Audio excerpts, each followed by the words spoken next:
What is going on, everybody? Welcome to the Gamers for Life podcast for each and every Friday, Saturday, Sunday, discussing that gaming shit. I'm one of your hosts, Jarrell. With me is my man, Arturo. What's going on, bro? Not much. Just finished my rhubarb margarita because now I'm in the Midwest. I can make that now. Hell yeah! Glad to hear it. Glad to hear it.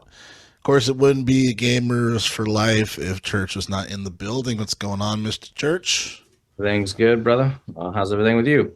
You know, not too bad. Not too bad. I'm looking forward to the rain being gone because it's ruining all my plans. But it's fine. You guys got rain?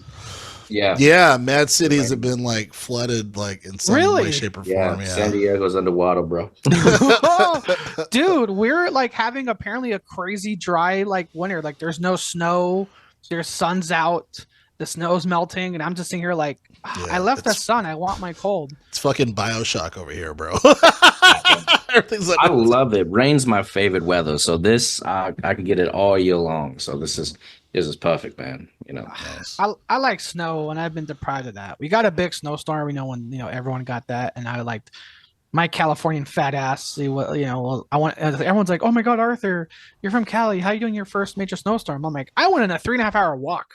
That shit was awesome. I did like snow angels.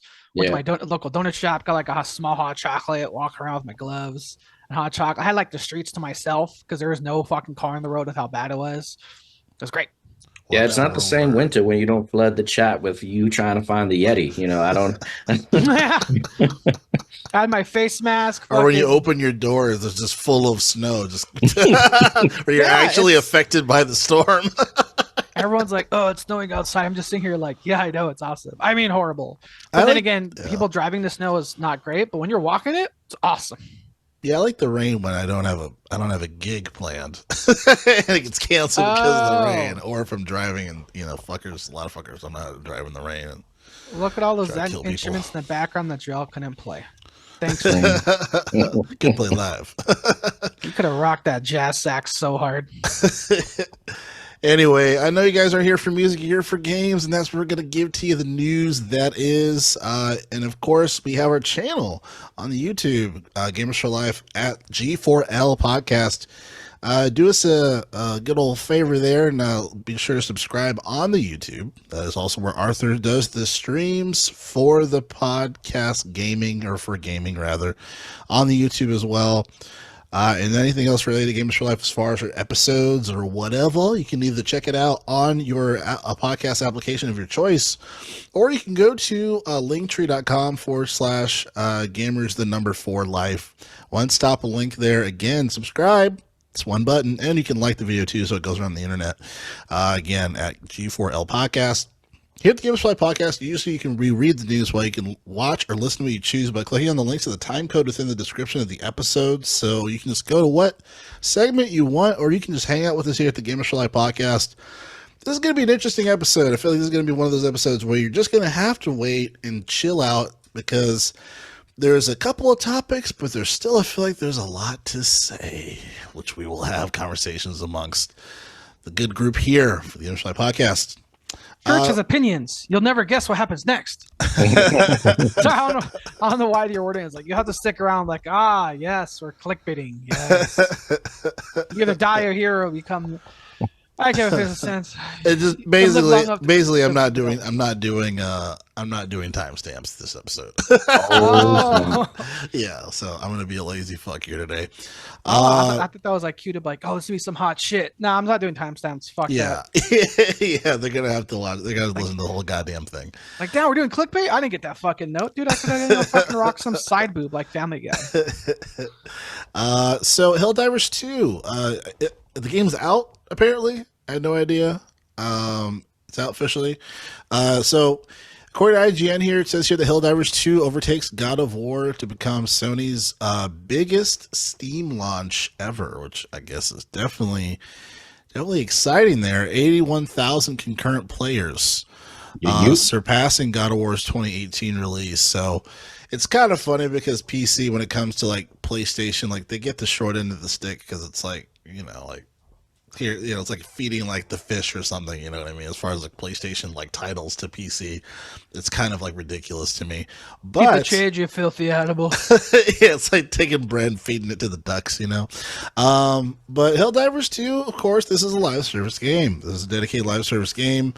It's on Church's fantasy card. Yes. So I'm sure he is excited about the game. Definitely looking forward to play it. He's just a live service lover here. Wow. I told you. You defend one game. You defend one game. We're gonna tell the truth today. I'm just saying, what's keep it even. If I'm gonna get thrown under the bus, throw Arthur under it for Diablo 4. He's right there pre-ordering it too. Let's not forget. Spread the hate equally. That's fair. That's fair. That's fair. I don't think so. I'm more so retroactive. I'm more retroactively throwing people under the bus, but it's fine because we didn't have enough time. So Whatever. we got time today. Like you said, we can make we got time. We got time today. That's why I'm like, what can I look at the timestamps because there's nothing to look at because we're fucking talking about stuff. Damn. God damn it. Went from, hey guys, so I'm not doing timestamps. So you want timestamps? Go fuck yourself. Yes. Yeah, fucking Back to the Future bullshit.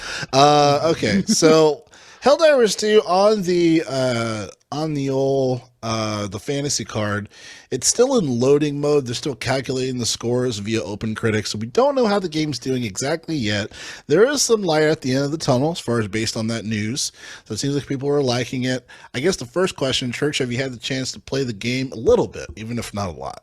No, I haven't yet. It's on my list to play. I think I told you guys, and maybe people of the show don't know. I'm trying to get through Final Fantasy 14 for the next expansion, so I'm selective the beginning half of these years of the games I'm playing. Suicide Squad, I'll double down on it. I had some homies, it's worth it. Drew, if you want to pick it up, I'm down to game with you, But if it's like a solo experience, like I don't know who I'm gonna play the game with yet. But I am happy. The feedback I'm getting, I placed my bet on the Fantasy Critic cards, and I'm excited that it looks like it's going to get good reviews. It seems to be very well received. People on Steam are loving it. So I'm positive, and it looks like hella fun. But the hypocrisy, Jared, another live service game that did not send out codes before the review. That's why I don't have the points, my 10 to 15 points on the board today, because they did not send out codes ahead of time. Similar to Suicide Squad, but we don't hear that outrage by any of the media outlets, man. It's crazy. I think there's some unjustifications between the two games, but we could get into that a little bit, Yeah. I mean, I think Sounds like you bought the wrong game. See, why did I? What's the difference? Tell me the difference. See. Wait. Let me finish. Tell me the difference. Let me finish. Because you had your questions. One at a time. You had your questions, and I was just like, I still think we're gonna agree. As my brain steaming. I just asked one at a time. All that was like, there's a pile of gasoline. Hey, I have a match. Just only one. Let me just. Boop. So this is the reason. To me, this is the reason why it's not hypocrisy. Okay, Helldivers. Who develops Helldivers? Who's the dev? Mm-hmm. Do we know the dev for Helldivers? I'm literally asking.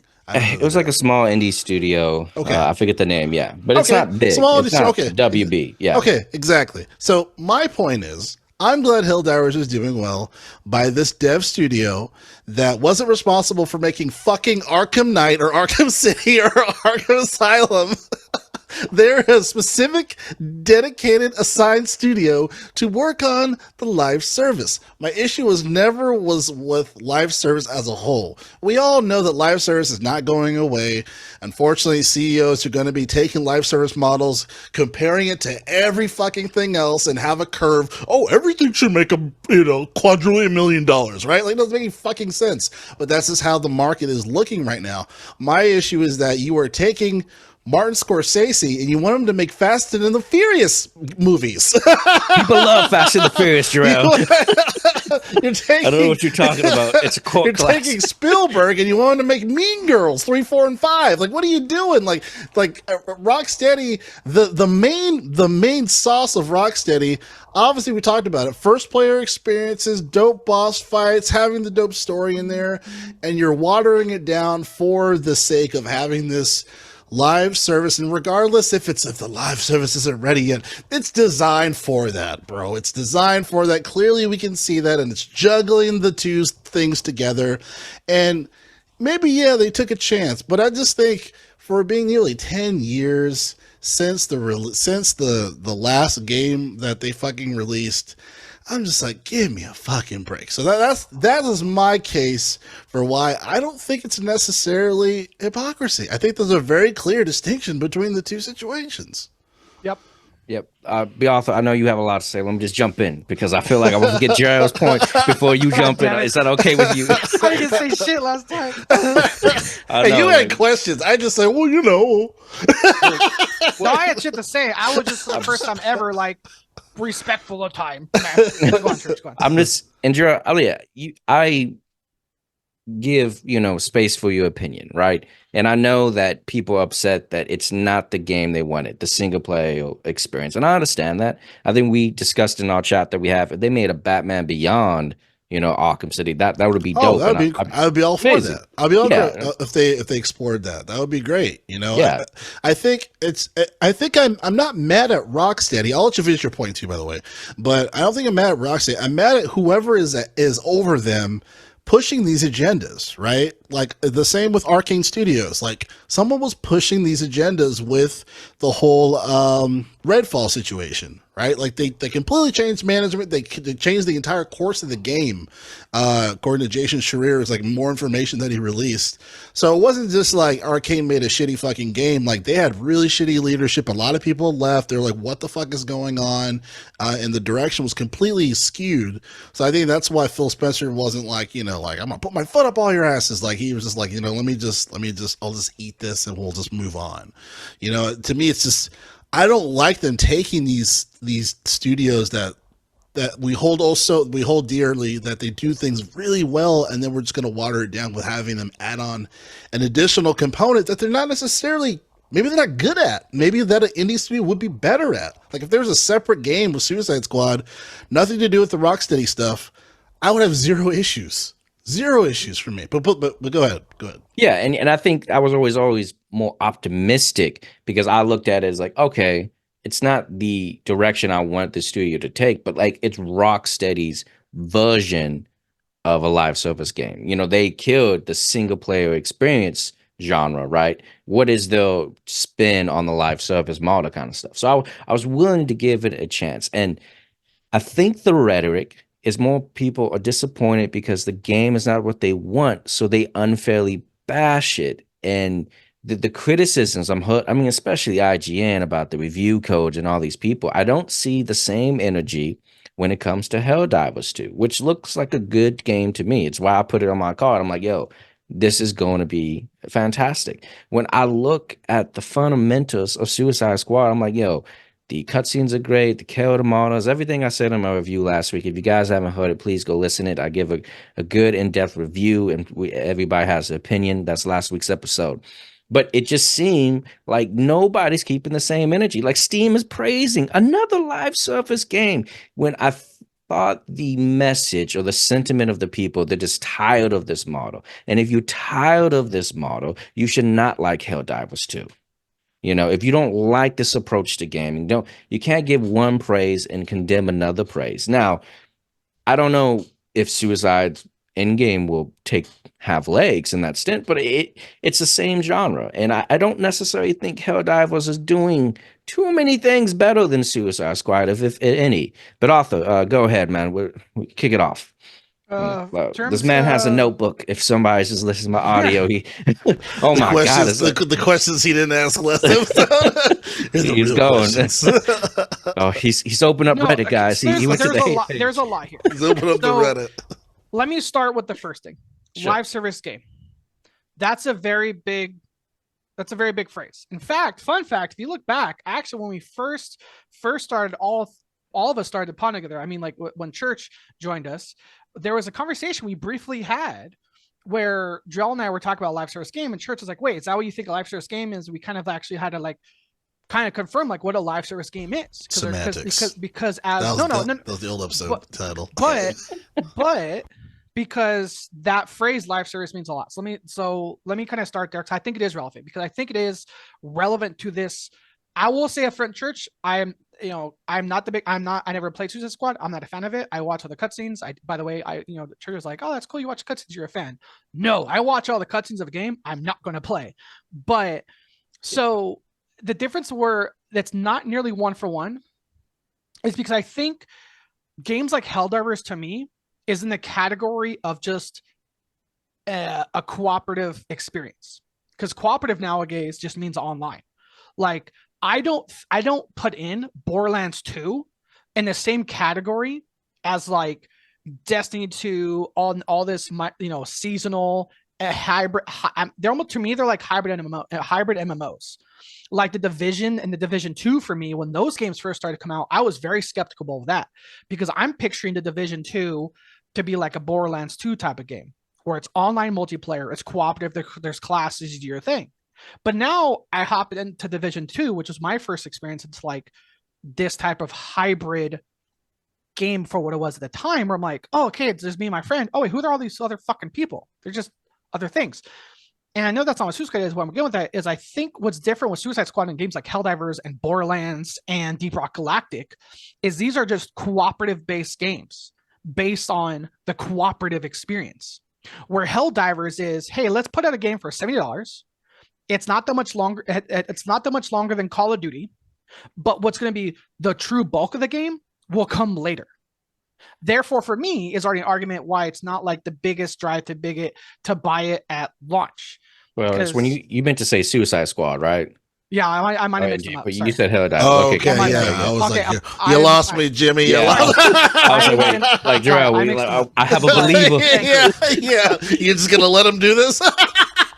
No, but so again, to me, I know it's kind of like with semantics, but that's why I forget. Like, I forget that, like, yes, one of my favorite games of all time, Borderlands 2, is technically a live service game, but I don't put it in the same category as all these microtransactions, even coming from Church, who said he likes the game, has way too many fucking currencies. This isn't some mobile fucking bullshit where you need to get your crystals to get these crystals to buy these crystals to enjoy that.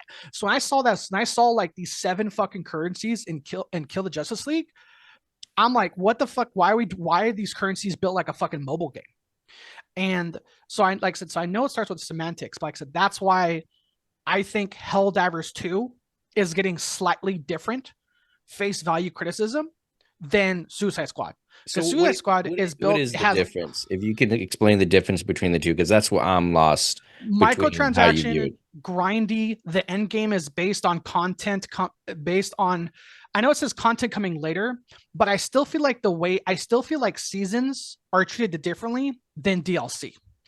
It's not, again, we're getting into the details here, but if you're telling me Borderlands 2 launches with like a full fucking campaign that I felt was rewarding and was fun, I cannot wait for the epilogue, not the epilogue, for the DLC and like the season pass.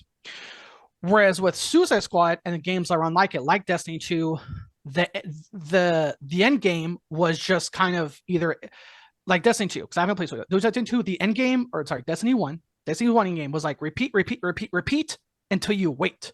Whereas Borderlands, like games like Borderlands, there really was no end game at launch, but it's okay because you felt like you had a complete package. So the only quote unquote, instead of having a quote unquote end game for Borderlands 2, you may have played a new character. Like words like quote unquote end game didn't come up too much with games like Borderlands 2 at launch, because it was like, cool, you got a campaign, you finish the campaign, X time later, you get DLC continuing the story. Like I said, continuing the story. Whereas I feel like some of these live service games like this, it's almost like a cliffhanger. Like, okay, great, there's this coming out, now I have to wait. That is my sort of thing why, again, I link Helldivers 2 and Borderlands 2 in this category, whereas like other games like seasonal type of stuff is in this other like category of it's almost like I said, a mobile game MMO weird thing. I think the hole in your argument, really quick, Church. I think the hole in your argument is that Borderlands 2 is 12 years ago. I mean, it was kind of before the growth of this live service, slightly more aggressive microtransaction thing. And I'm never, and to be honest with you, I'm not really mad at microtransactions anymore. It's a business brand for 10, 20 years. Like, we can't be mad at microtransactions unless it's going to be like an ad in my face as I'm like going from one location to the other. Like, yeah, that's incredibly aggressive, right? But I feel Borderlands 2 didn't have those things because the industry didn't have those things. Exactly. So that's going to be a different situation there. You know? It's hard for me to think of an example because I really don't play those games. So I can't think of a hands-on experience of a game I don't play. So that's why because like once I see that type of thing, I'm like, oh, that's not for me. I can to help you out because I'm so generous, right? So generous. Because Helldivers has seasons and it has a battle pass and microtransactions. It's the same as Suicide Squad. I would use Monster Hunter from Capcom, it's a 4-player cooperative game that does not have seasons or battle passes and has continuous updates of DLC for new monsters. But that you're talking the cream of the crop. Like, there's nothing topping Monster Hunter to me as a cooperative experience. I think that I got game good standards. Sorry. I mean, yeah. I would take it a run for it. Yeah. I was like, oh no, but again, so that's why it's really semantics, and that's again we're talking about Helldivers 2 and Suicide Squad. What's the difference? I'm confused. Okay, I'm looking around. I'm trying to. I'm going to go into a couple. One had a good reputation and one's not known. I'm sorry. Go ahead. Yes. Yeah. I mean, and here's the thing. Let me get to. But that has nothing to do with if the game's good. Here's why. And Helldivers had a good reputation. Hell's no, I'm talking about Rocksteady. But go ahead. Oh, I got you. So in terms of Church's hypocrisy argument, again, it is valid. I will absolutely admit that. Like, let's call it what it was. IGN saying Suicide Squad should be the end to fucking live service games, and then now Helldivers is getting a sting. Now mind you, that one-to-one example, IGN on their site right now says Helldivers 2 review in progress. I haven't seen any social media posts, but at face value, it's technically in progress. So that they didn't get the codes. They didn't get codes. And the response to that again is Spider-Man 2 got their codes. 9 out of 10. Sorry, go ahead, Arthur. Here's the thing with Suicide Squad. I'm gonna get more into it. I couldn't get into last time. Suicide Squad's biggest enemy was Rocksteady's previous catalog. Yeah, I really think that.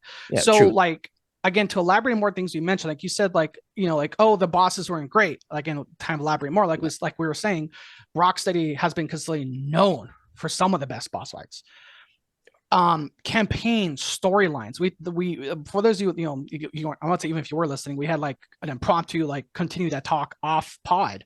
And in terms of like drama and writing, that plot twist where, spoiler, the Joker you've been seeing the majority in Arkham City was actually Clayface, because the Joker was dying from the disease he got from the end of the first game, re-injecting himself with the Titan virus. That I never expected a fucking plot twist in fucking Batman. Even the ending. I won't say the ending because it's like the biggest spoiler ever, but I was like, my jaw was to the floor as I'm seeing the credits roll. I'm like, they fucking ended it that way? Like, damn, that was gangster as fuck. I was like, yo, that's crazy. A lot of the criticism to why are not people not liking Suicide Squad, I would argue one of the biggest enemies to the Suicide Squad is Rocksteady itself. You can't, it's like, I'm taking an example. I'm sitting at a table. I use the carpenter example a lot. It's like you used to a carpenter making this style quality of fucking tables. And all of a sudden he's like, I'm going to start making, instead of tables, I want to make a dresser. And then he makes like a shit fucking maybe mediocre dresser. And you're like, well, you like my tables? We're like, yeah, well, this fucking dresser is shit compared to your own quality of games. Mm-hmm. And so that's why I think Rocksteady's own catalog was their biggest enemy to that, because they set themselves up to their own standard they couldn't live to. And to Jarrell's point of, I do believe that the Rocksteady developers, people hands on keyboards, putting in the grind, putting in the work, are not truly the big ones to blame. To answer your question, Jarrell, you're saying, who are these people making the decisions? I'll tell you, it's the company that canceled like 6 finished movies for tax write-off purposes that are now being investigated by the FTC. WB. This is the WB, the same WB that put their catalog up for sale, where I think AT&T bought half of it, which was the same reason why myself and Victor noticed every single Lego game was on crazy dummy sale. We bought them, planning to play with them together, play cooperative together, and I was like, wait, why is all these Lego games on sale? And I remember the news that we talked about on our podcast. Oh, that's right. WB's fucking putting this shit up for sale, and the server's being shut down. That's why all the Lego games are constantly on sale for like 10 fucking bucks, $9 So the biggest hit, if I have to wrap it, is Rocksteady's biggest villain is its own catalog with my little carpenter table shit dresser example. Take that as what it will. And then also again, WB being investigated either by the FTC or some other American government entity of having completed, done movies. These were finished, locked in, ready to go, ready to fucking get released. Oh, if we cancel these, we get a tax write-off. Let's do it. And so I can't not link those two. That WB was, maybe they were the ones behind the decision that clearly put Rocksteady to get out of their lane. Like I put in, one of the jokes I put in our chat was like, "Oh, Rocksteady, stay in your fucking lane because live service isn't it?" And I think the people are showing that. But another thing too with the Kill the Justice League, I think that made a lot of fans angry is that we were mentioning a story. Is again, if Helldivers spends more than 4 seconds on a character's death, spoiler, they're already doing better than Justice League. Because spoiler, like we saw in the trailer, one of the Justice League characters fucking dies. You got 3 Mississippis, and then the game's fucking moving on. And here's the thing: to a point to Batman's story, we sort of like half got an ending in Arkham Knight. I never played the game, but I've watched it, and that game gave us closure, and it'd be like, he's back. And we're like, okay, well, now he's back. Oh, he's gone again. Oh no, and then quip. Now here's another boss fight. So that was kind of adding to what I couldn't really say last time. I haven't seen too much of Helldivers. Again, to Church's point, we haven't got codes and we haven't seen too much of it. But IGN's a little hypocritical himself. Spoiler: IGN has a hot take that That's all I'm saying. Yeah, I think. So the hypocrisy is about IGN. You're not talking about the entire landscape of the populace. There are examples, but IGN literally ended their review saying, "What's the name of this fucking game? How it's like 7 it's way too long. What's the name of this fucking game? Justice League Kill the Suicide Squad? What Suicide Squad Kill the Justice League?" Yeah, First of all, fix that. Make it sound like a Capcom title. Like, dude, Gerald, remember when Nier Automata, one of the Nier games, had a remake? Yeah. And as a joke, they kept the patch number, where the fuck it was, as a title. It was like, hey, how many digits does pi have? Yeah, well, let's make our game like that. So, Suicide Squad Kill the Justice League, the full fucking name. Too long, by the way. Yeah, IGN said that this game should be the end to live service games. And now Helldivers is performing very well. And so that's why, again, for like Church, we're kind of waiting for the other shoe to drop on IGN's fucking review. Just coming off the sales, we're done with fucking live service games. Fuck this. And now Helldivers is having crazy success. One other thing I will add, Jarrell, real quick. It does not surprise me that Helldivers 2 is finding the success it has on Steam.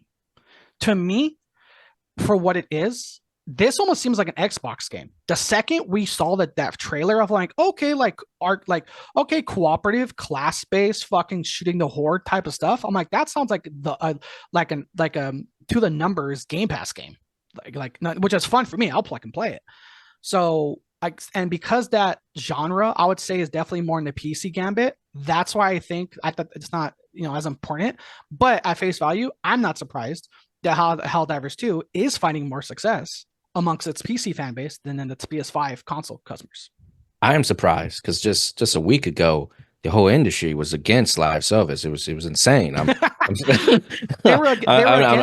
very surprised that this is actually receiving so well with the battle pass and the seasons and the microtransactions. I mean, Arthur, you said a lot of stuff, but yeah, I think the history of Arkham played against itself. But I don't mean, is it as good as Arkham City or Arkham Knight? Even though the critics didn't like Arkham Knight, so that just makes the last good game Rocksteady Arkham Knight was the least. Was of the, like in of the original 2009 ones. they made a last good game, but I remember when Arkham Knight came out, people bashed that. But like we're talking about some of like the best games ever made. Like Yeah. we're comparing it to the best. I'm like, yeah, it's not up there, but is it the worst?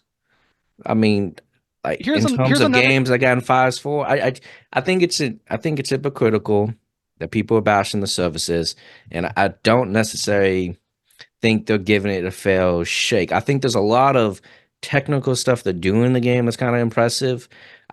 The story I did enjoy. They still have like spoil. I mean, do you guys mind if I spoil Suicide Squad? Who I've cares seen the about whole Suicide fucking game. Squad? I've seen the Yeah, whole fucking right. game. But you don't mind, right, Gerard? You No, cool with go yeah. ahead. So there's Calendar Man Easter eggs in the game, right? That goes through all the 12 months, and then if you add them all together, it says he will return, alluding to Batman's return into the game. So there's Easter eggs that you've just seen in other Arkham City and Arkham Knights. Like the more the community is digging and going into rooms and finding stuff. I mean, I don't think it's a surprise that we think the Justice League is going to come back in a, multiverse scenario type game that this game is, right? We all know they're going to come back to life, right? Like this is another multiverse. I mean, yeah, I know you guys don't like the author. Multiverse to you is terrible. That's a lazy scapegoat. Oh, this guy died. There's another one. That's all it is to me. Yeah, but I'm also like, to me, I don't mind it because I'm a DC fan. Like I like Finite Crisis, like the comic book series, whether it's a multiverse problem. I like when they reboot the universe over and over again. So like, to me, it's just a DC story that I'm kind of used to reading that I'm now playing. Now I get that it's not everybody's cup of tea, but I think the game is pretty good. But like, I mean, I think the conversation is, I think overall there was some hypocritical standpoints that some YouTubers who were giving Suicide Squad smack for all of a sudden now are giving praise to Helldivers 2, because I guess that check came in too. I guess I didn't get their check, someone had to get it. Yeah. Another thing too is it's ridiculous, bro. It's ridiculous. Dude, and it's I guess you can put the category of nearly apples to apples comparison. It kind of reminds me of Fallout 76. When Fallout to Fallout. No, in terms of the steps. It's a little bit of a reach, but here's why. Because what's Fallout? This is exactly what I'm talking about. No, because here's why. When Fallout, who is Bethesda, stepped out of their lane to do Fallout 76, a game really no one asked for. Here we are. So here we are. Kill Suicide Squad, a game really no one asked for. Now the quality game, you could say it's way more buggy, but I'm saying is like a company we know and love making all these single player games and then doing this and them not handling it at launch, and now there's Suicide Squad has NPCs, bro. What are you talking about? I was about to say there's nothing but NPCs. What are we talking about, bro? Two things. Voice I'm not speaking. I'm not speaking to the quality game. Two, being better than Fallout 76 at launch is one of the lowest bars you can have in gaming. But that's what I'm saying. But no, we're just responding to your comparison to. What I was saying is this is another example of what happens. What happens when you get a gaming company in their lane, owning their lane, killing their lane, making one of the best games in their lane, and it's I see what you're trying here's to put profit over together here. now. Oh, what's over here? Let's get off this fucking ramp. That's what I'm fucking saying. Well, that was my original argument too. So yeah, I'm in line with you. Yeah, the studios known to perform at this level of games, and now they're going the live service route. Square Enix. I mean, NFTs. Yeah. They're going the Kingdom Hearts route. 10 cent to the nth power. Yeah. That 10-cent cock tastes good in Square Enix fucking mouth, don't it? And usually I wouldn't I know, goddamn. Usually I wouldn't. I hate 10 cent. I don't know. Usually, it's not shocker. Usually I wouldn't cape for IGN, and I continue not to do so. But right. I will say this: put it on your red and blue. I see. I wear darker colors for my cape. Thank you. But for this IGN article, they're kind of talking about what Arthur and I have been talking about as far as for the sacrifice of the live service model impeding within the gameplay in itself. It's not really saying death to live service unless there's another IGN article somewhere. The writer isn't really saying that per se, but in the past, I definitely have seen like weird reviews when it comes to like, oh, like we got our code, Spider-Man's best game ever. There's no bugs, like. Like there's bad problems going on. It is weird that this almost made IGN relevant again. Isn't that weird? Like no one gave two shits about IGN reviews, and all of a sudden now that's all we can fucking read. Did anyone notice that? Yeah. Like we're like Call of Duty Ghost 9 out of 10. Okay, cool. I'm glad, hey, tell Bobby Cocktick's also said hi. But now, now all of a sudden like I can't think of the last time we talked of like an IGN review being like this like sought after. You know what I mean? Yeah. No, I agree. I think because my overarching concern and there is a Venn diagram here. So like Church, you are right when it comes to different influencers and YouTubers like, oh, the game's so terrible. Subscribe. You know what I mean? Like we're always gonna have that type of hypocrisy, unfortunately within that. But I'm talking about more so just kind of like the face value of both games and is there hypocrisy between those games in general, despite kind of like you have those opinions of YouTubers that don't really matter. They're going to get their subscribers and whatnot and try to get their clout and say whatever the hell they're going to say.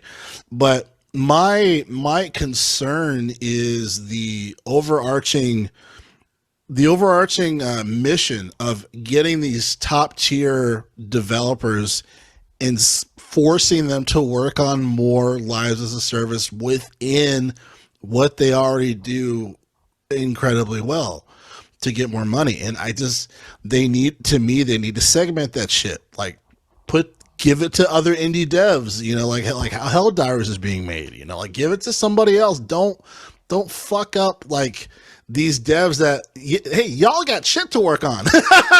Like y'all just sitting twiddling your thumbs. Oh, we still worked on a live service game. Like no, like y'all can make mad shit in the DC universe. Like what the fuck are you doing? There's mad shit you could do. To Church's point, a multiverse game, I would like Crisis and Infinite Earths. Like Operation Flashpoint. That's exactly what this game is. Crisis of Infinite Earths. Like I don't know. It's like I don't know. That's just my. We mean the better one. I mean, sure. We need a better one. A better one. It's not as good. Well, because the one I'm thinking of. Sorry, quick nerd question. I'm just reading it. Like the one I'm thinking of. No, the one I'm thinking of is like the villain Justice League. It's all like Lex Luthor's the hero, the Joker's a jester. And then like Superman's like the mafia. It's like the mafia gang instead of like the Justice League. Yeah, it's Crisis of Infinite Earth. It's just when the multiverses are fighting with each other and all these variants, killing each other for dominance and kind of stuff. And sometimes, like I think the last one that I read was when Darkseid was doing it and killed like Batman and stuff. Just huge comic book dude, right? So, I just don't remember Brainiac. That's why I separated the two. I mean, Brainiac is never been the center of these. So it was kind of a cool idea to like, put Brainiac here and he's a smart guy and there's multiple versions. Like it has everything for a good setup of a game, right? I'm sold on that part. But like whether or not these promises, right, get delivered is another question. Do you think? Do you think? Kind of bringing it back down the earth here, which I rarely fucking do. Do you think? I forget it was a 12 or 13 flip of a coin. Do you think 12 or 13 seasons was too ambitious for the Suicide Squad game? I mean, it depends, right? It depends. I don't think every season is just one release. I think season 1 is going to have 2 variants of that, right? So we can get through it very quickly. Where it get boring? It depends how they tell the story, bro. Right? It's really the campaign comes out and it's how I get to killing another variant of Brainiac. Is that fun? Or is it not fun? Is it just me getting there, doing some side missions, and then now I get to fight this new version over and over again? That's going to get boring very quick. It's how it leads me up to it. It's going to matter. And how many? I don't think I could do 13 straight seasons of just killing one Brainiac. You're going to have to couple them together, and then, eventually we'll get to the end and maybe a new threat comes, maybe, you know, I don't pivot know. towards like you said, you know, as much as we gotta get shit on the stuff, we do like to be solution based amongst our shit talking, especially for DC. You know, Jarrell knows I'm a massive fan of the DC animated universe. Other than Xbox, I think HBO Max is like my other favorite like streaming service, and I love I love that animated series. Like, you guys Yeah. want a dark fucking thing? Literally watch like Justice League Apocalypse Dark. Spoiler: ton of fucking people die. Right. And so with that being said, you know, if you know, for me watching it, and yeah, you know, I definitely clicked on some articles, or you know, or like other people want to watch it. Uh, if it seemed like when the Justice League game ended, of like, oh, we're going to have to kill Brainiac 13 more times. Already, I'm like, fuck, that just sounds repetitive as fucking hell, dude. But if turns out, I don't know, I'm gonna throw a number here, season 6, it's not from then on. It's not about Brainiac. It's about, you know, Darkseid. And hey, maybe we got a game again, Yeah, and it or a story depends. again. I'm about a game. We got a story. Yeah, and I'm just gonna go into it because I don't know you guys don't give a fuck about Suicide Squad, but I'll go. But there's been rumors about the next characters, right? It's rumored that Brainiac. There was a point in the glitch in the game where he says Mr. Freeze, you know, so that could be season 2 released, but people are thinking it's gonna be a gender bent Mr. Freeze, you know, from a different universe. So there's chances for them to add new characters that we know that are from a different universes that may be a guy or a girl, just a variant of that. And that could be refreshing enough if they keep up with these cutscenes. I just don't. I'm not going to say to buy the game on those promises because who the fuck? These games rarely live up to those promises. Don't fool yourself into that. But in If they terms of come out on time. yeah, if they come out, yeah, that's another thing, right? After Like a don't whole showcase. don't go into it naive, but in terms of like the bones that we have and what was delivered, I just don't think it's that bad. And this, like I said at the beginning, the rhetoric of like live service games is this bad, and then next week to get Helldivers 2, similar, like it has the same mechanics in the game that you just critique. Right, it's the same grind. It's a looter shooter. It's you go there and you spend currency. It's not that much different.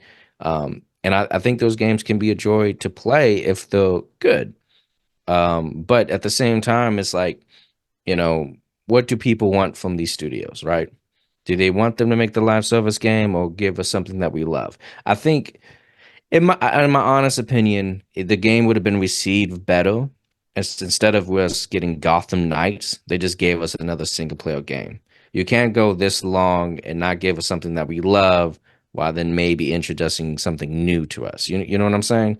I think that's a Yeah. bad decision on that part. So I think you know, as much as I shouldn't have Gotham Knights, again, seeing gear in that type of Batman game, like Loot, was like, it's a knee jerk reaction I didn't like, and I think a lot of people just saw that too. So again, even take away the gear aspect, but like have a minimalistic, even you know, still technically live service semantics, but I think dial it back from things that give us bad memories of other cash grabs type of feelings, of just have maybe like, again, like just a cooperative experience, like for example, like a Remnant 2 sort of thing. I don't mean in terms of grittiness. I mean something like Remnant 2 is an online multiplayer game, but some of the other elements outside the gameplay, some of the elements are very, you know, they're very minimalistic. It's that gameplay loop that really keeps you looped in. There's not, you know, like, you know, currency, you know, like there's not like there's not like, you know, 6 currencies. There is gear, but like I said, just something about it where it just doesn't, Remnant 2 just doesn't give off that crazy, over the top, cash grabby looter shooter vibe, but it's still like they're cousins. And so I think, if you know, if they, even if they did the online cooperative based thing like that, then again, maybe it's still been received. I mean, but again, like to Drell's and some other people's point is, again, maybe like the story. You know, again, like the story hit points, the story beats is, if they can improve on that significantly for the expansions, or for these 13 fucking seasons, you know, they might see a player base come back. yeah, they have a lot of, it's a big hill to climb, not to try to win new people, but just to even execute, hey, this vision that we have is good, right? They're going to have to do a lot, right? I mean, I'm excited for the next season. It has Joker if it comes out on time. I'm excited to hear. Day for that, so I cut you off. They said March. I'm pretty sure it's March, like mid-March they're going to do it. But Okay. I'm excited to see the banter between Joker and Harley Quinn. The characters' interactions when you're just playing around is hilarious. I'm excited to see what Joker says about this universe's Harley Quinn. What happened to his? right? Like there's things as a DC fanboy that I'm excited to see and how it turns out. Um, whether now the end game gets improved in terms of encounters and how you grind for weapons, that's fine. The thing about the currency in this game, it's not like, oh, I need 8 different currencies because I need the blue to do this and the yellow to do this. No, you need all currencies to do any modification anytime, and you get them Ah, all the time. It's pointless, right? I'd rather it just be one currency that's just cash, because it's like they or had that model and they pulled it back, and now it just works for everything. It's hey, just by the way, one currency for everything. That's gears. That's the bro, gears in Remnant 2. right? Just one Exactly. currency for all Do things. do we expect that it might introduce that it's worth? It doesn't make sense right now, but based on the future DLC passes, maybe the different currencies will, Well, be something. funny, my buddy we were talking about anticipating this, right? And it was the battle pass, right? When it comes out in season 1, like what's going to be in the battle pass, right? What's going to make me spend an extra $10 on the $70 games? We all love the skins, and the customization in this game is marvelous, even with the color variations that you get in the game. It's really good detail. And like, yo, if they add new skins or just even color variations to the skins we already have with the same detail, it would be fantastic. But do not add fucking resources or currency in that battle pass. It is pointless. I don't need it unless they're gonna up the grind artificially, right? And now it becomes a thing, and that could kill the game. I'd recommend not doing that. I recommend making the battle pass amazing as possible. Like one of the cutscenes in the game mentioned a lady boomerang from Earth 2. Give me a costume that makes me a girl version of Boomerang to unlock in the battle pass. I got you. Give her ass and Flood it. tits. I saw what you're going with that. Give her. I mean, bro, give me like, some Australian ass and tits. Is what bro, you're if saying. I and we if I and gotta let's play the agree on that. game, I might as well look at something beautiful. Speaking You know of what I'm saying? modifications, Let the record show. This group may disagree in a lot. There's always an olive branch for tits and ass in games. I mean, got bro, you. hey, can save the world, bro. I'm just saying this since day one. Dude, shit, man. World peace is just a pair of Harley Quinn's tits. Like, let's go. Right. So so much for our female fan base. Okay, I will say I did like how people were like doing like the frames. Well, as you see, Harley Quinn's voluptuous dump truck of an ass was better in this game. In this game, that's not real. I can't check out to this game. Unplayable. for real, man. So I think to answer your question, I don't know how the resources would be season 1, but right now, bro, it's not even an issue. Like it's so simple to get to the end game and get the gear you want to. Yeah. It's like it's so friendly and considerate of your time. Like I don't know. I don't know how season 1 would shake out. I have a question. Which is good for me because I could play other stuff. I don't have to spend every day playing Suicide Squad. You know what I'm saying? No, you can spend every other day on Final Fantasy 14. play good coming games. I was like, dude, I was like, it's fucking. Sorry, I do one. See, I'm the guy with the stick. I'm the guy with the next to gas. Jarrell's definitely the sniper in the group. Yeah, Yeah, the squad up. He'd be like, yo, I didn't I'm get to set my post the last episode, We're gonna go hits only. That's definitely accurate. I'm the one shaving a banner. I'm gonna fucking say shit. And Charles like, yeah, you should play something else. A good game. I have a question. You mentioned that cosmetics. Is there cosmetic? One, I hope so. Are there cosmetic unlockables in the game, just like in just normal gameplay, or are they only locked behind microtransaction in this? I doubt. I hope not. And then two, if there are cosmetics unlockable just playing the game without money, how are they? So there is cosmetics you can unlock in game. So when you go into your looks for your character outfits, right? It's like, let's say that you have different tiers. There's one called Fugitive, Classic, and then Escaped. And then when you go into those frameworks, they have different styles for your hair, different styles for your body, and then color variations, and you can mix and match. So I can't have like a classic Harley Quinn skin mixed with something from the Fugitive set, but there's so much variation within it. So the Fugitive set is what you unlock in the game, and when you get to the end game, you can unlock another color variation. So yeah, there's stuff for you to unlock in the game. Right now, it's not plentiful. Like I got everything I could in terms of skins. Can you give Right? Harley Quinn an afro? Not yet. Unplayable. So in terms of the you said hairstyles. I'm like, yo, can Yeah. Harley rock a fro? Yeah, it's just what they have. So you can see them keep adding hairstyles to a certain outfit look that you can, and they have that in the store. You can buy like um basically color variations that look like separate skins in itself under Fugitive, and that's $10. You know, you get 3 skins, 3 color variations for $10. Take what that as you may, but hey, I can take that color variation and the t-shirt that I have and the pant look, and I can mix and match it with the 3 things in. You can get a lot of looks. So it's like it's not a bad deal. But then you see something egregious like you don't like, right? You got the standard and the deluxe and the legendary edition of the skins. I still don't know how I feel about that. Hey, Because real quick, do you watch Angry Joe? yeah, How much is blue? they actually you can't buy blue. They don't sell blue yet. You start the game with blue. Okay, they give you blue for free. Game with blue. They give you blue for free. Okay, sorry, blue is free, bro. Okay, but you want red? You want red? You want red? Sorry, I know you're a fellow Angry Joe show, so having an ongoing skin. Angry Joe gonna hate this game. and over the price fucking blue cosmetic. Yeah.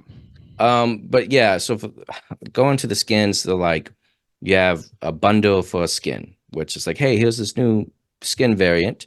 Hey, if you get the deluxe edition, we add more colors to it. And then if you get the legendary edition, we add more colors and maybe something else. To get everything is $20, which is the same price for any skin in Fortnite, Apex, or Blizzard. And so I'm like, I still think that shit is hella expensive. I'm not justifying it.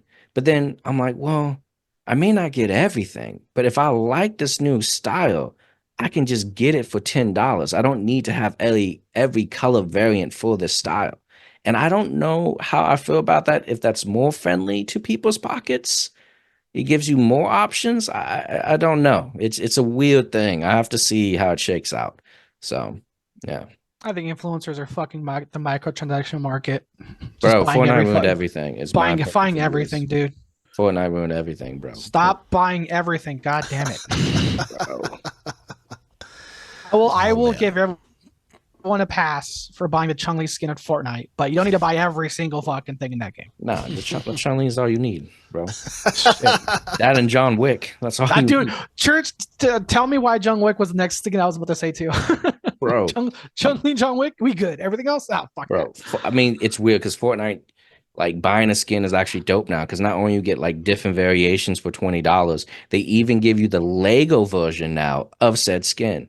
Do you guys know this? They took every skin ever made in the game and made a Lego version, and now every new one you buy has a Lego version. So it's like, bro, it's like even more value. Like it's ridiculous. I heard the game was really, really great too. The Lego Fortnite. Yeah.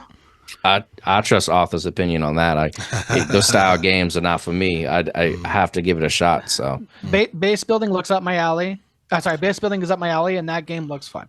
Yeah, I'll say base that. Building with Lego sounds fire. Dude, I think I was texting you guys when they showed that during one of the showcases. I was like, damn, I'm gonna have to try Lego, because it was like one is is a Fortnite game still free, absolutely, and then there's this Lego Fortnite mode also free too, which I believe it was. So I'm like, damn, I might have to start, like a fucking Lego Fortnite world, because again, I like open world cooperative base building games. So that looked fun.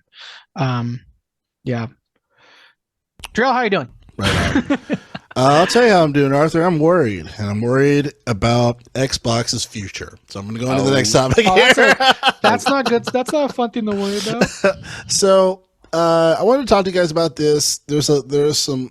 The information I have is loose, but I know it's around. Pause. I know it's in the atmosphere as far as like the gaming industry. There's some rumors that they're going to be taking some of the Xbox first-party titles and just having them available for other parties. So this whole stink with Starfield, as far as like, yeah, it's going to be on Xbox, PlayStation isn't getting it, sorry, yada yada. I'm hearing they're going to fold, and it will be available for PlayStation 5. I'm also hearing that for Indiana Jones.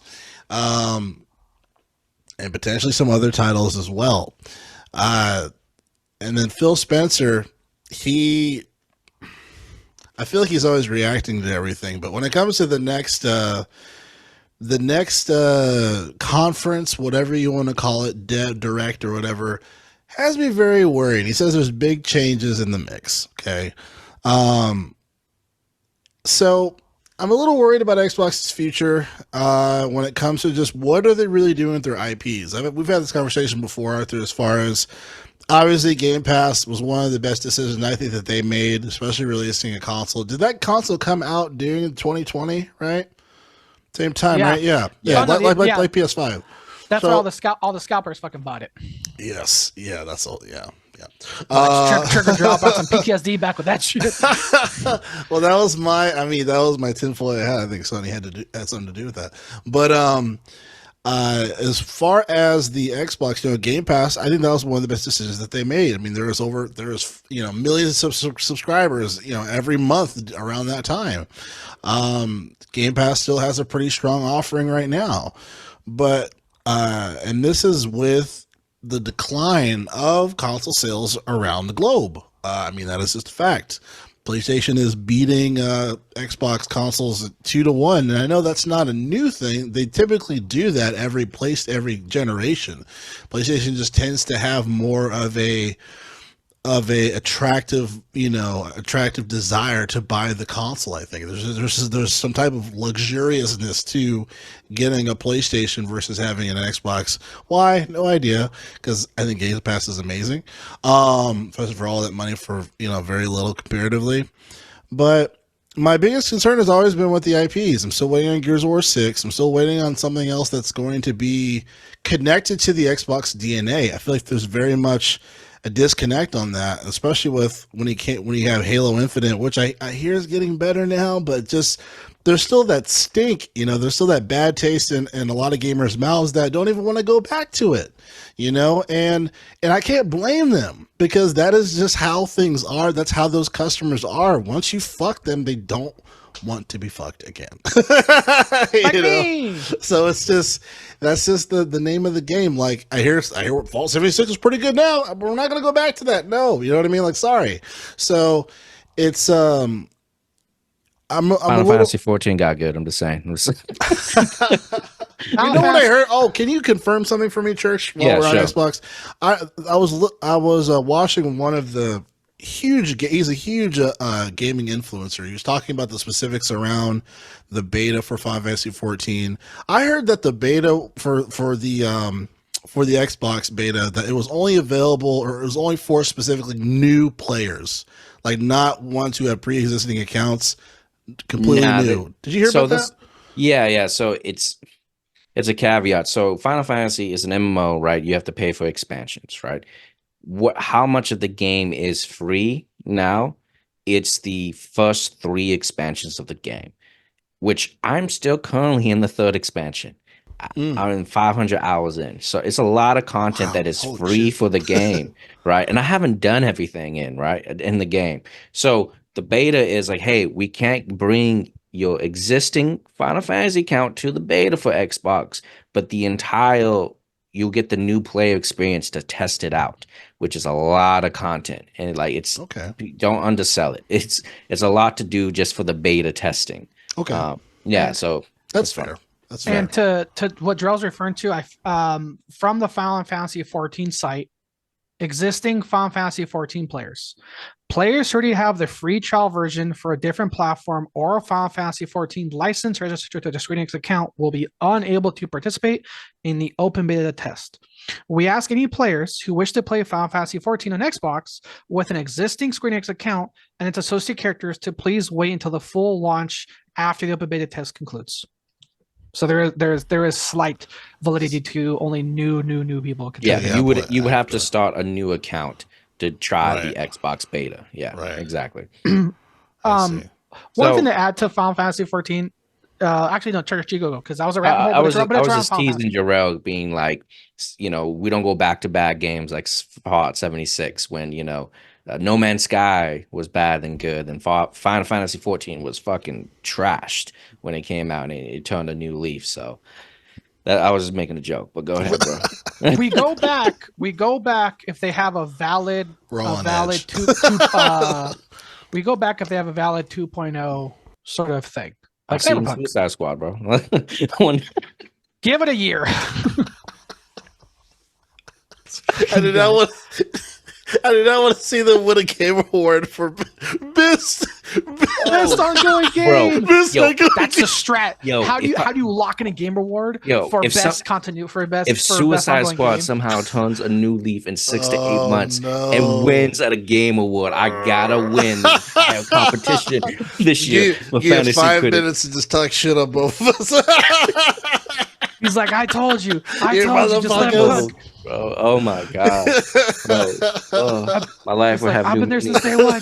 Day one. I told y'all that this was a good game. I told y'all. Say fucking Cat Williams. Yeah, so I guess with that being said, like, what are you guys' thoughts when it comes to Xbox? Am I tripping? So let me ask a question. I don't think you're tripping. I think there's some questions. But wait, let's just get this out of the way. Do you think Phil Spencer's losing his job next week? No. What do you mean? I mean, has he been successful in the last 10 years? You think Well, he's included in part of this acquisition? last As far as couple, I'm no. saying lost? if they're taking a new direction and they're getting out of the hardware business and their IPs, they're becoming a software company and their IPs are going everywhere. This is a new direction from everything that Phil Spencer has been preaching about, especially in 2021. Is he getting pushed out because they don't like the success he has brought this year in the last 10 years? Or do you guys think, Gerald, you're going to love this conspiracy theory, I can see it, is that Microsoft was so big, they never paid Xbox any attention. But when you start acquiring $69 billion, some of the executives at Microsoft may want that business now. Like Satya, maybe he wants to get involved in video games because now wait a second, what the money is over here? We just spent $69 billion. Like, is he getting pushed out that way? That's kind of what I want to start the conversations. Is this a change of leadership along with new direction? That's what I'm thinking. Wow. I didn't even I- think about I- I mean, we talked about that before, but that was specifically with the Redfall thing. But bringing Yeah. it back up, it does make I makes a little think more sense. I think that a lot of the decisions Phil Spencer has made has led to Xbox's success. He saved Xbox. Let's call it what it was. Back when the Xbox TV, do y'all remember the Xbox TV? He's like, get rid of that shit. Yeah. And I think a lot of things that aren't directly like his quote unquote fails, like they were just kind of under his belt. Whereas backwards to that, Jim Ryan actively had like decisions that fucked Sony, but then a lot of the wins that are under his belt were not his, like the God of Wars, like the Spider-Mans, like the Last of Us stuff. Those were wins happened on his belt, whereas what he contributed were failures, and why Drell and I will continue this shit on Jim Ryan. But that being said, regardless of what he did or not, having wins under Jim Ryan's belt looks good on a fucking quarterly.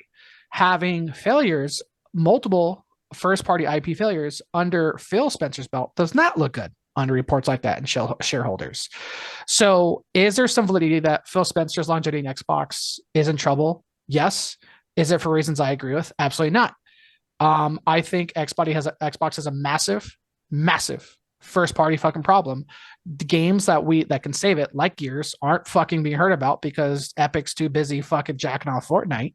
And then Halo comes out. It's a game none of us fucking wanted, and not the one to perform what we want. Redfall was one of the contenders for worst games of the year last year. Forza might be the only good-looking first-party game, and that's not even really popular in the mainstream. So I think where Xbox ends this year, falling shopping season, holiday season, I guess the holidays, or everyone else just shopping fucking season nowadays, will play a major role into his tenure or potential lack thereof with Xbox. As much as I love Phil Spencer. So he still has a job next week. I got you. So Yeah. Okay. Jarrell, what are your thoughts? Jesus fucking Christ, that's crazy. I don't know, brother. Man, that would be really unfortunate. But as business is business, either it would make sense if his time if the sand in his hourglass is almost up. Just because, well, because remember, Arthur, when it comes to Gear 6, Coalition, from what I've heard, was tossed to work on the game, but we don't even know what the fuck's going on. You know what I mean? Just adding more to, like, where is this game that was a huge IP for the console? They canceled one of the games too, to your point. Yes. Yep. Yes. Crickets is not the sound you want when people ask, where is this game? Right. You know, and Sony has, you know, they've gotten a base hit every time when it comes to all their IPs. You know, I can't tell you how happy I was seeing that state of play and having that guy talk to Hideo Kojima, welcoming back into their good grace. I can't tell you how fucking happy I was, bro. Because if Jim Ryan was in leadership, Hideo would be like, "Peace, bitches," you know, and it'd be hanging out with Norman Reedus. So, like, they're making really solid moves right now. Like, I think he's even starting up his YouTube again or something. It was like 15 years old or some shit. Like the man is working on stuff actively, and the fact that he's doing something connected with PlayStation again, like, it almost tears me up. I'm like, oh my god. So back to Xbox. I would be surprised. I would be hurt because it's like this is like Mr. Rogers to me for games. You know what I'm saying? Like you know, like this, he's like Arthur said, like, he saved Xbox at a time where everyone was very concerned of what's going on with the direction of the console, and he's always had the gamer mindset, you know, been able to still incorporate business but have a gamer mindset. But there's been a lot of fuckery that's gone on, I feel like, you know, and I know that he said, and they always react to this news that gets leaked. You know, this has just kind of been like an ongoing thing when it came to Xbox. But as far as the 1,900 people that left, that still leaves a bad taste in my mouth, especially with that email that says somebody's going to get let go. Enjoy the rest of your shift. You know, I'm like, wait, what the fuck? You know, and if there is someone to replace Phil, I mean, I wouldn't be surprised. We've gone through how many PlayStation presidents at this time? You know what I mean? Jack Tretton, you got Jim Ryan, Shuhei Yoshida was president at one point. There's that other guy, I forgot his name, who was right before Jim Ryan. So, you know, they've had their share of different presidents. And it's kind of surprising that Phil Spencer's, you know, still in the position. But I think it was just because Game Pass is doing great. And, you know, you know, the IPs were available and we could see them, and, you know, there are things available now. But I think, to your point, Church, that might be added to this. That could very well be a thing. That could very well be a thing. When is that? Is the meeting, or is that conference next week? Is that why you say next week? Why you say next week specifically? Because this week, I think it was Monday, Phil Spencer said to the Xbox community, "Hey, we were listening. We hear you. We plan to announce our new vision next week about the direction of Xbox, the new vision for Xbox." He had a Twitter, or I guess X. Yeah, I mean, Arthur, if you can Google it real quick. I mean, I don't have a Twitter thing, but he mentioned that they're going to do a presentation next week, and Xbox is going to maybe put to bed these rumors or maybe confirm it. I don't think he's announcing his resignation or resigning or termination. Sorry. Well, yeah, I mean, yeah, I hear you. But I didn't know the love letter shit. You know, you'd be like, "Guys, it's been a great ride with y'all." You know, like, you do that shit. You know, it's been a great ride, and I look forward to the future. And you're in good hands. You know, well, I'm like, "Fuck you, man." Phil, no, you know. So. God, just plays the outro. Just plays the outro music from the movie we were talking about earlier, Fast and Furious, where he just drives off the highway. It's been a long time. I think my thoughts. I think he might be heading out, bro. I mean, not gonna lie. When Jarrell said he started a YouTube, I'm like, oh shit, that's giving me off retirement flags. Right. Like, just straight up. Sorry, he'd like to go from the CEO company to be like, I got time to have man's brand on YouTube channel. I'm like, that's. Oh, well, I was talking about Kojima. I wasn't talking about. Oh, my bad, my bad. Okay, you got me nervous because you're like, nah, Phil's not living. He's the guy's on YouTube channel. I'm like, oh, that's not good. That's not good at all. Sorry, you scared me there a little bit. Good. I think Phil might be leaving soon. I don't know if it's next week, but I wouldn't be surprised. I think I agree with all your sentiment. He put a face to the Xbox brand, tried to turn it around since the Xbox One. Kind of sold you the same dream with the Xbox One at the end of it, always connected, always live. But that's just the way the industry moved. They were just ahead of their time, and people were not ready, I guess. I mean, but of course, excusing the Connect BS. I just don't know if the company Microsoft views Xbox as a success. How are they expecting the Xbox to dominate the PS5 since the release of 2020, since he's got a new cycle? I mean, with Game Pass, that does help, and that's a lot of money coming from Game Pass. And I just think if they'll go down this path, well, they're no longer doing exclusives or even time exclusives. It's a domino effect, and that's antithetical to everything that Phil has been preaching. I would feel burned as an Xbox buyer this generation because I've listened to these Bought promises. Xbox last year. I'm like, what the fuck? Yeah, right. Yeah. I wouldn't trust Phil for anything, right? And people say like, well, I see a lot of, kind of funny PlayStation people talking about it's not a big deal. I mean, even if it's just a year exclusive. I mean, I think that's how they're going to sell it to you. Like, hey, Xbox will get it first. PlayStation will get in a year later until they don't, right? Until it's day and date with everything else. They do it with a couple small titles. That's not a big deal. Like, hey, who cares about Hi-Fi Rush 2? We just give that to everybody. And then it just become the normal practice because I read a long time ago, like the game makes its most money in the first 2 to 3 months of release, right? And Absolutely. if you already expand the scope of business, right, to increase profits by including PlayStation in that, then eventually somebody's gonna be like, well, how do we maximize profits day and date for all platforms, right? It's like business 101 to me, yeah, I think it'd be a bad move. I think it would push them out of the hardware. Why would I buy an Xbox?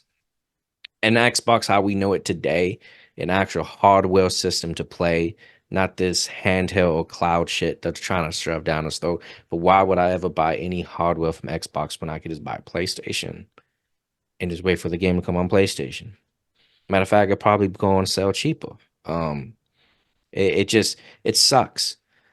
And I would have no reason to go back to get an Xbox next generation. My concern ultimately is like, all right, they may be successful as a third-party software studio. That's fine. But what does this mean for the PlayStation 6? Right? What is it? How much is that going to cost when they have no competitors? You know what I'm saying? Like the price is this low, and they'll probably losing money on each sell because that's what they do. But would it be this low if Xbox is not around? Like it just, what does that mean, as a consumer? And those are the questions I kind of have, and I don't like it. I can expound upon it a little bit more, but Yeah.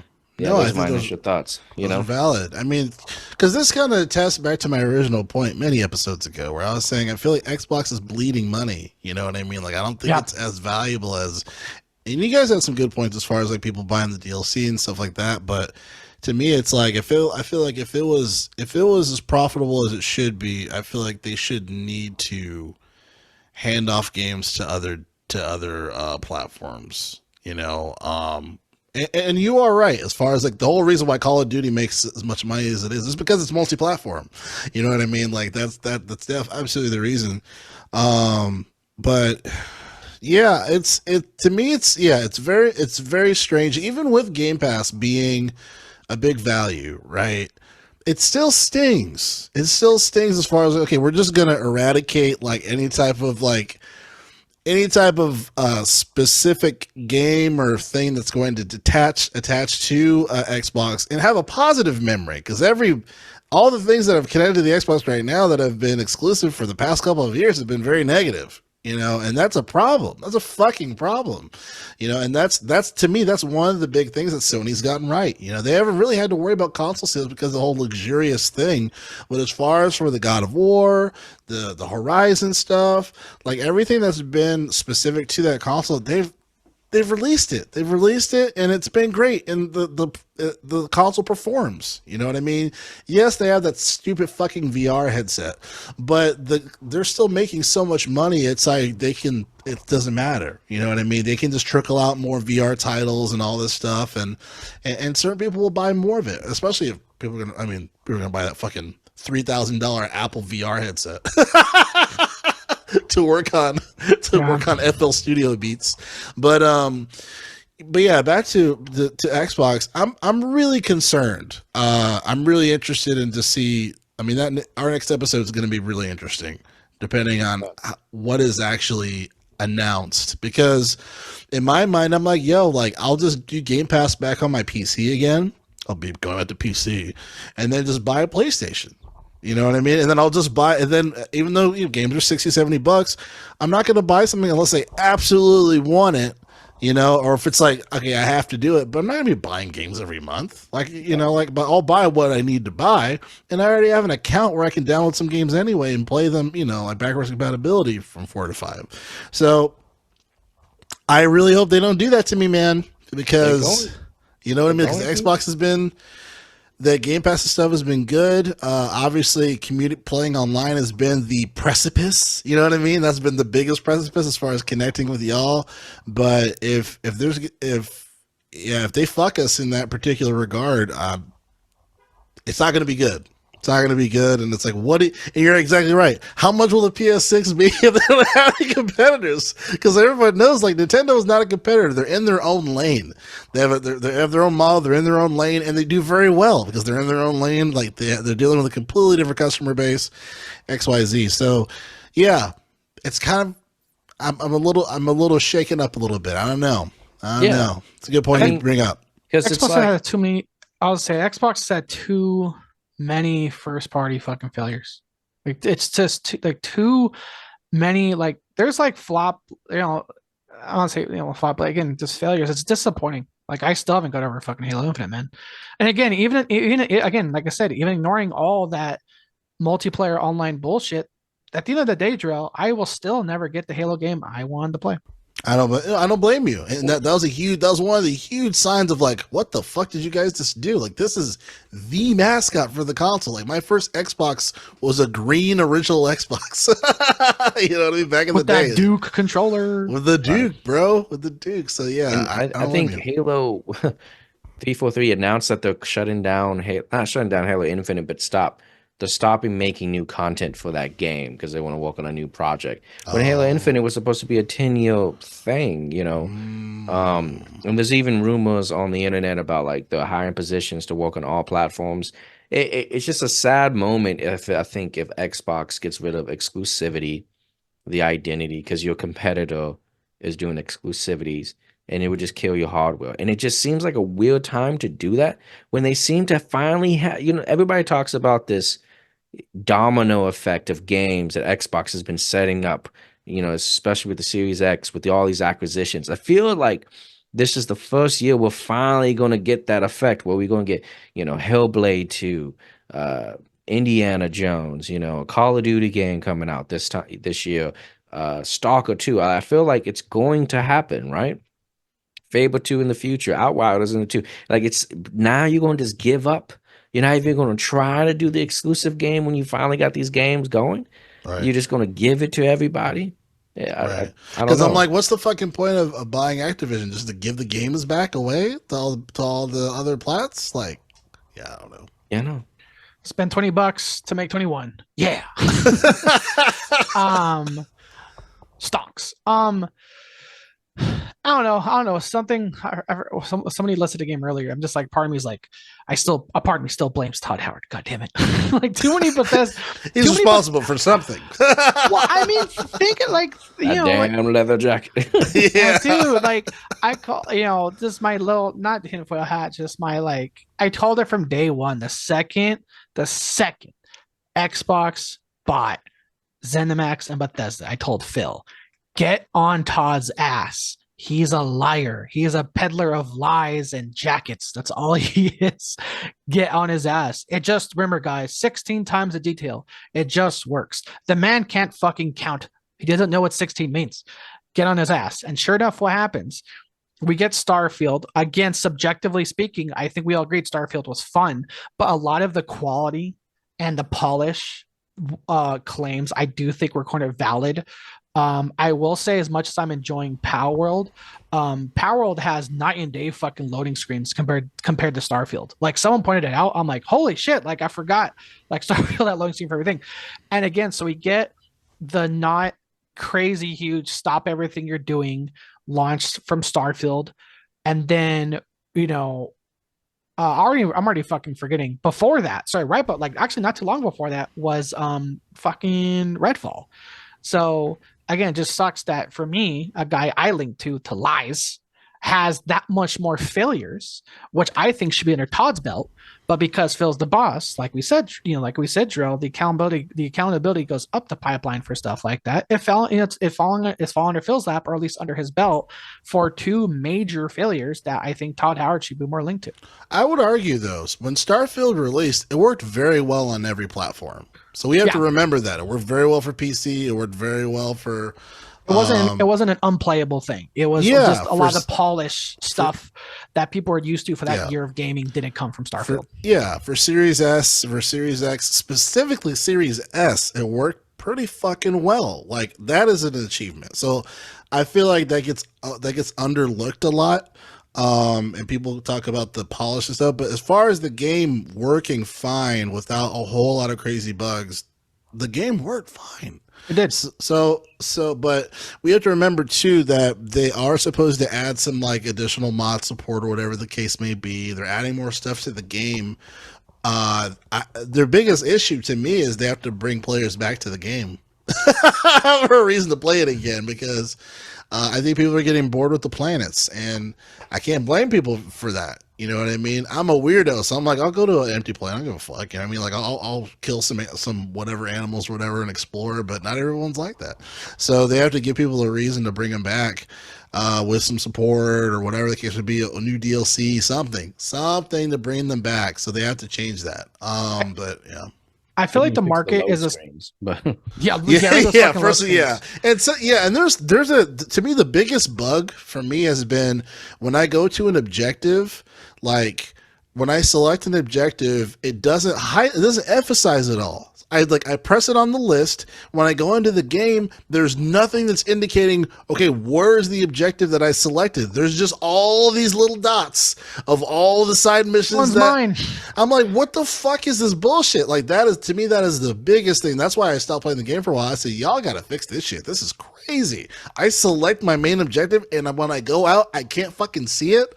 Or if I'm landing, I'm trying to land and find something because it used to show a closer map of where I need to go. I can't even find that anymore.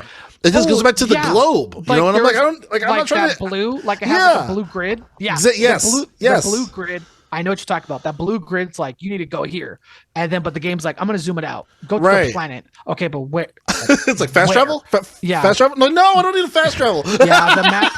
Like, God damn it! I think at one point, for some reason, one feature was like. Do you remember when we discovered how if you hold B, it closes all the menus instead of pressing B 6 times to close the menu? We're like, dude, pro tip, hold B so you have to press B 7 goddamn times to close that map menu. Yeah. Back to Starfield and not linking Suicide Squad to one thing, but the Suicide Squad, you know where the objective is. Yeah. It's not a mystery. Go here. It has no load screens at all in Suicide Squad. All right now. We got the defense attorney.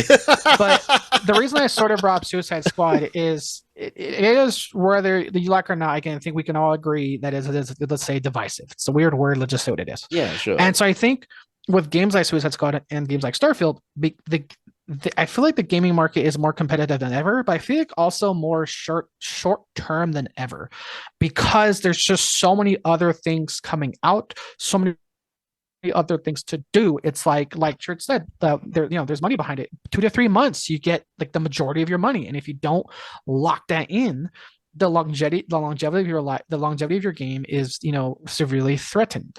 Something we say that why to a point, not to go down that rabbit hole again, but why live service games may be a risk because they don't capture that, then here they go. But again, someone like me though, the Game Pass guy, I'm almost arguing like, oh, I got back into Cyberpunk. Why did I stop playing Cyberpunk? Power World came out. See what I'm saying? It's like just all these other things, just constantly attention and attention and attention. It's and so I think that's why when Jarrell said like getting gamers back to the game, I'm like, that's gonna be a bad thing. Because even for people that did like Starfield, it's just a valid question. Well, what else are they playing now? Spoiler, I'm playing fucking Power World. Yeah, I think we're probably nearing a close here for the show, but I think for my thing is like those, like if you want to make the microtransaction infested live service insect, like that's fine, do that, but don't force devs that are they're who they are and recognized by fans who they are by saying, hey, we know you can do this, but we're just gonna like throw everything off your desk and put a paper that says live service. You're doing this now. Like let's stop doing that. So it's upsetting. Like to me, like I'm very similar to you, Arthur, as far as like certain things that just burn from history, like Kingdoms of Amalur Reckoning. That was an amazing game. It just didn't do well enough according to EA, so they had to shut it down. Like, what the fuck? You know what I'm saying? Like, it's just, and that game was a great game, but obviously it wasn't live service, and it's just now they're trying to create this curve, if it's not making this much money, then it's not a success. Because this made this and this made this, and you have no excuse now. Like, that's not fair, bro. Like, both things can exist. I feel like that's why Helldivers, like, I'm not mad at Helldivers, and I don't, and I know we talked about this before, but like, I don't think it's forget all the YouTube fucks.